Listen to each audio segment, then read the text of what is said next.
paralelo a isso, Mônica, tem também essas ações envolvendo Alexandre de Moraes. Eles vão por outro caminho, dizendo que Alexandre de Moraes não respeita a liberdade de expressão e vão para cima dele, né? E aí, nessa sua coluna hoje, dizendo que há um monitoramento neste momento do assunto lá nos Estados Unidos por parte de advogados da Advocacia Geral da União. A Advocacia Geral da União está monitorando a ação que a Rumble e a Trump Media, que é do grupo do presidente americano, movem contra o ministro do Supremo Tribunal Federal. Além desses discursos de Donald Trump, tem também ações na justiça por esse caminho, né? Que é uma forma de intimidar o Supremo Tribunal Federal brasileiro. E por isso tem caminhos jurídicos a serem seguidos, né? E aí essa questão também, né, Mônica, retomando até com você isso, nessa decisão da AGU, o que eles querem com esta decisão? É realmente o momento de defender a soberania brasileira? Como é que você vê e o que você tem de informação sobre a atuação da AGU lá nos Estados Unidos? Eu acho que eles estão monitorando, eles não entraram na ação ainda, mas eles dizem no documento reservado, eles estão preparados para fazer minutas e para entrar formalmente nesse processo. Isso significa que o Brasil está entendendo que qualquer coisa contra o ministro Alexandre de Moraes serão medidas contra o Estado brasileiro e, portanto, a AGU tem que atuar. A AGU ela atua em defesa do Estado, né? A AGU defende integrantes não apenas do governo. Se alguém da Procuradoria-Geral tiver algum problema, ela tem que defender, né? Então, ela está se preparando e é assim que está sendo encarado. Qualquer citação ao Alexandre terá que passar pelo Ministério da Justiça, será uma citação via Estado brasileiro. O Estado brasileiro vai atuar porque vai considerar que é uma ação contra o Estado brasileiro na figura do Alexandre. Então, isso está bem claro, né? E é isso, o texto deles diz É. exatamente isso. Estão se preparando aqui para atuar nessa É, ação contra o Alexandre. a coluna até da Mônica Em diz. nome da República, diz o documento, né? Hum.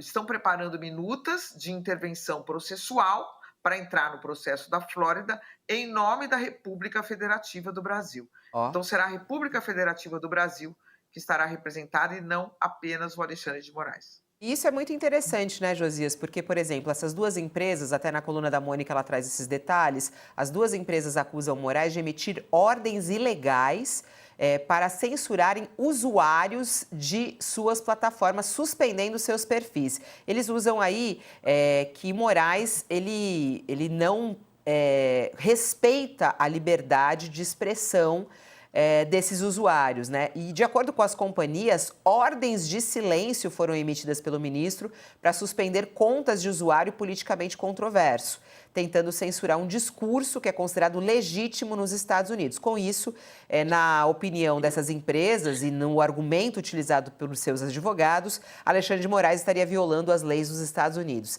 E a questão é essa, está violando, Josias, quando a gente vê o documento que a Mônica acaba de dizer, que vai ser realmente a República Federativa do Brasil que vai sair em defesa de Alexandre de Moraes. É o caso, Josias? É o caso, Fabiola. Uma das atribuições constitucionais da Advocacia Geral da União é a de defender servidores e autoridades em processos judiciais que decorrem da sua atividade funcional. Então, não é razoável que um servidor, suponha e já aconteceu isso, né? Um secretário da Receita Federal toma determinada decisão, aquilo resulta em ações judiciais contra ele e não é razoável que ele tire do próprio bolso para se defender. A AGU cumpre essa atribuição. Noutros casos, até parlamentares acusados de corrupção reivindicaram a atuação da AGU em sua defesa. Aí, evidentemente, não parece lícito, né? Mas aqui nós estamos falando de um ministro do Supremo Tribunal Federal que está sendo processado nos Estados Unidos por conta da sua atividade jurisdicional, da sua atividade como magistrado. Então, não seria razoável, independentemente de como as pessoas enxerguem o mérito das decisões do Alexandre de Moraes, são decisões boas, ruins. Neste caso específico, trata-se de defender, de prover uma defesa jurídica, técnica, a uma autoridade que está sendo acusada de exorbitar nas suas atribuições funcionais. Então, é uma obrigação da AGU fazer isso. O Supremo requisitou essa defesa da AGU. Já foi contratado o escritório nos Estados Unidos, estão acompanhando, até a AGU soltou uma nota dizendo que até agora não houve uma provocação da Justiça da Flórida para que o Alexandre de Moraes apresente alguma defesa, mas há um despacho lá nos autos desse processo que corre na Flórida, determinando que o Alexandre de Moraes apresente em 21 dias a sua manifestação nesse processo. Houve uma decisão de uma juíza, meses atrás, considerando que havia um pedido de liminar, impondo ali, ou sugerindo a imposição de sanções ao Alexandre de Moraes, e a juíza entendeu, nem entrou no mérito naquela ocasião, porque entendeu que as decisões do Alexandre de Moraes não diziam respeito aos Estados Unidos, não tinham efeito nos Estados Unidos. Eram decisões tomadas pela justiça brasileira em relação a fatos que ocorreram no Brasil. Bloqueio de contas, determinação de retirada de postagens, a recusa de uma das empresas, a Rumble, de fornecer o nome de um representante no Brasil. Então, a juíza entendeu que todas as decisões do Alexandre de Moraes diziam respeito ao cenário brasileiro e não tinham efeito prático ou não surtiam efeitos nos Estados Unidos. Agora, há essa novidade com a fixação de um prazo para que o Alexandre de Moraes apresente a sua defesa. 21 dias. Então, obrigação da AGU prover esta defesa para o Alexandre de Moraes. Fabiola, o Supremo requisitou, é atribuição constitucional da AGU, então está tudo dentro do que está previsto em lei, previsto na Constituição. Então a AGU não faz mais do que a sua obrigação, Fabiola.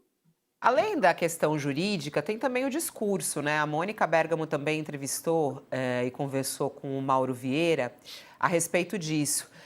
E o Mauro Vieira, nessa entrevista, falou sobre o Alexandre de Moraes e saiu em defesa dele de maneira bem enfática. Ele não é um ditador e que a ameaça de sanções não tem cabimento, né? O Brasil não tem que aceitar algo assim.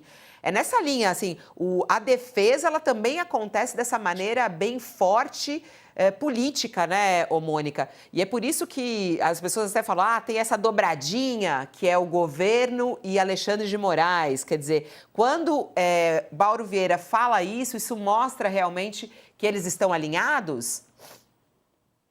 É isso. Agora, ele me falou assim, eu falei, o que o Brasil vai fazer? Claro, ele partiu para a defesa, ele falou, eu não acredito que essas sanções sejam aplicadas. Aí eu falei, não, mas o argumento das pessoas que defendem, inclusive de autoridades americanas, é de que ele é um ditador. Ele falou, não, Alexandre de Moraes não é um ditador, é simples assim, né? Depois, na conversa com ele, fora do gravador, né, que a gente lembrou, o Alexandre de Moraes, ele é um ministro do Supremo Tribunal Federal, indicado por um presidente que não foi eleito, mas era vice-presidente e assumiu o lugar da Dilma depois do impeachment, mas dentro da legalidade. Então, ele foi indicado por um presidente que estava ali no cargo, que foi eleito vice e assumiu na ausência da presidente, e o indicou e foi aprovado pelo Senado. Então, ele é um juiz de um sistema democrático, ele não é um juiz de uma ditadura, né? A gente não está vivendo numa ditadura. Aí eu perguntei, mas concretamente, o que o Brasil pode fazer como retaliação? Aí ele me respondeu, o que o Brasil poderia fazer? Virar a cara, dizer que está zangado? Não, o Brasil tem que seguir sua vida com naturalidade e ponto, né? Então, ele me contou que realmente, de fato, o governo brasileiro passou mensagens ao governo americano que consideraria ao se aplicar sanções ao Alexandre de Moraes, seria algo que seria uma afronta ao Estado brasileiro, né? Ele me falou, nós temos em Washington uma embaixada muito grande, chefiada pela embaixadora Maria Luísa Ribeiro Viotti, e o que foi dito por ela lá, que foi esclarecido, é que não há extraterritorialidade nas decisões judiciais em geral, né? Então, o Supremo não manda lá, mas eles também não mandam aqui. Então, disse que foi passado que as empresas estrangeiras que querem atuar no Brasil têm que se adequar às leis brasileiras ou podem ir embora. Então, essa foi a mensagem, Fabiola. Agora, é muito curioso, que eles usem esses termos, ditador, assassino, no mesmo momento, né, em que eles, por exemplo, não fazem nenhuma ressalva à atuação do primeiro-ministro de Israel, Benjamin Netanyahu, que é recebido com tapete vermelho na Casa Branca, sendo que é acusado internacionalmente de cometer crimes de guerra, de matar 50 mil pessoas em Gaza, crianças, idosos, mulheres, né? De atirar em pessoas que, dos soldados israelenses atirarem na fila, em pessoas que estão na fila buscando pão para comer. E ali, tudo bem. Mas o Alexandre de Moraes, que está fazendo um julgamento em um colegiado na Suprema Corte, é um assassino, é um bandido, é um ditador. Então, é assim, é um super peso para um e peno leve para os aliados, né? Então, é óbvio que é uma coisa absolutamente ideológica para favorecer o Bolsonaro mesmo, não tem nada a ver com técnica ou com apreço à liberdade de expressão.